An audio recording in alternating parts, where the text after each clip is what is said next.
Doktor. Jangan balik dulu.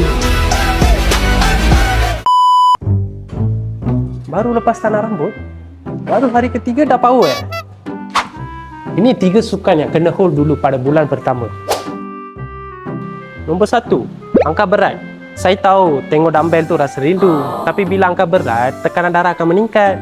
Proses penyembuhan boleh terganggu. Nombor 2, berenang. Kolam ada klorin, laut ada garam. Baru lepas tanah rambut, bagilah dia sembuh dulu. Nombor 3, bola sepak, futsal atau sukan lasak. Bayangkan baru tanah rambut tiba-tiba kena tanduk bola pula. Rambut belum tumbuh lagi. Emosi pula gugur dulu. Sabar sekejap je. Sebulan ni anggap macam tempoh pantang untuk rambut.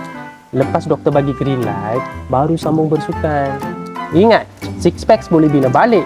If draft terganggu, lagi lama nak tunggu hasil dia. Tag member yang jenis baru tanah rambut. Tapi perangai macam nak masuk FIFA esok.